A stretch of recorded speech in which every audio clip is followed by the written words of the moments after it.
there. Have you ever wondered what it takes to lose an election to the most unpopular, unpredictable, unqualified candidate in the history of American politics? Well, here's a step-by-step guide designed by me, yours truly, a liberal Democrat. So perhaps we can finally hold ourselves accountable and maybe learn from our mistakes.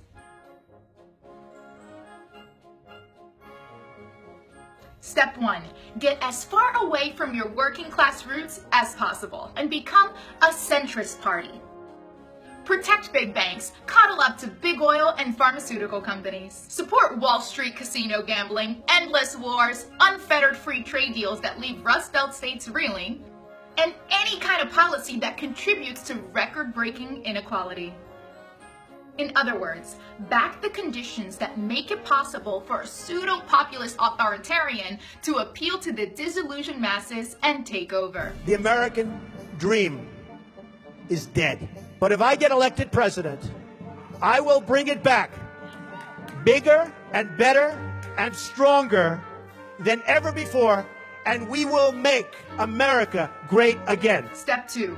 Nominate a candidate that is the embodiment of everything that the disillusioned masses blame for their misery.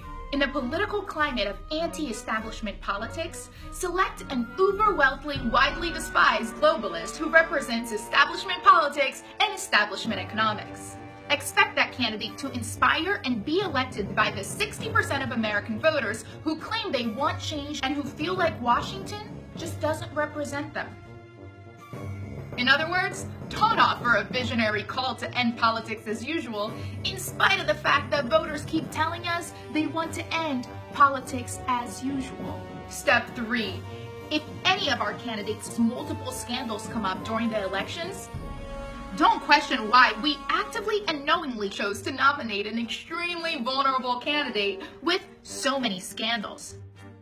Someone that we knew was being investigated by the FBI.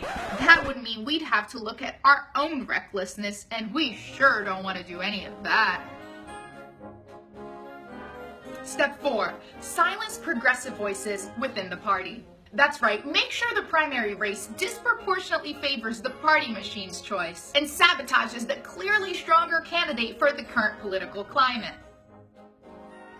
A person that understood the spirit of the times and generated the type of massive enthusiasm and anti-establishment vision for change that the reality TV star also had, but that our nominee lacked. The antidote to Trump is a very strong, progressive agenda that says, yes, I know that you're angry. And it has to be a bold and radical agenda, no more same old, same old. I don't mean to be political here. People are hurting and they're angry, and they want something to be able to stand up and fight for. Step 5. Don't try to understand or appeal to a whole part of America composed of white blue-collar individuals that have been ravished by economic inequality for decades. After all, they're just a basket of deplorables anyway. And naturally, they're all raging racists. Never mind that 708 counties across Rust Belt states that voted to elect a black man in 2008 and in 2012 flipped the elections this time around to vote for our candidate's opponent. Ignoring little facts like that and screaming racism at anything and everything will really give us the moral high ground and liberal self-righteousness that will immediately get half of the country that we've alienated to listen to us. Just keep on courting corporate professionals and we'll do just fine. Step 6. Ensure that our chosen candidate spends more time with Lena Dunham than with the voters of Wisconsin. Because clearly, enthusiasm and a radical economic vision of change for the future will never energize millennials that didn't vote for our candidate. But celebrities sure will. Step 7. Express complete and utter shock when the people revolt and our candidate loses. You're awake, by the way. You're not having a terrible, terrible dream. Also, you're not dead and you haven't gone to hell.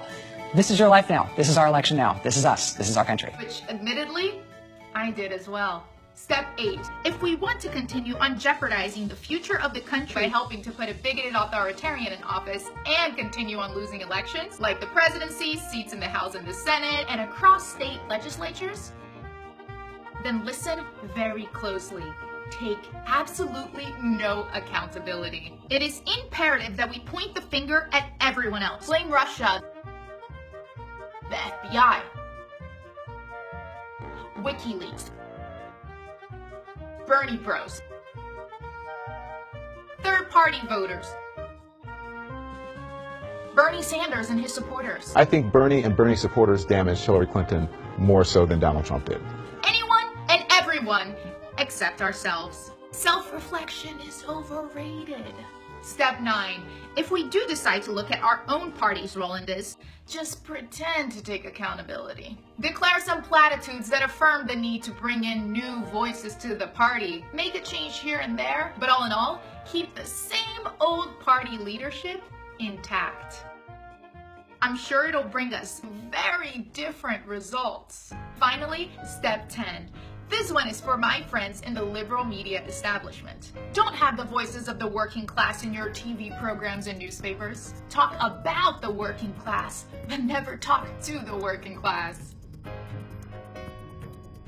Actually, be completely disdainful of any of their problems or concerns. And particularly for this election, brand all the white, blue-collar individuals that supported the reality TV star as being collectively stupid, racist, and xenophobic. Of course, race is a conversation that needs to be had, but don't bother to do much original reporting on where their grievances stem from and how we've also failed them.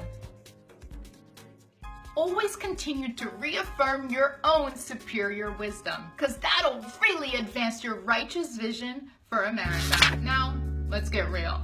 Because in order to learn from our mistakes to ensure that we never again unify behind failure, we must first own the consequences of our politics. Because the Democratic elite is just as responsible as Republicans in the media for putting Donald Trump in the White House.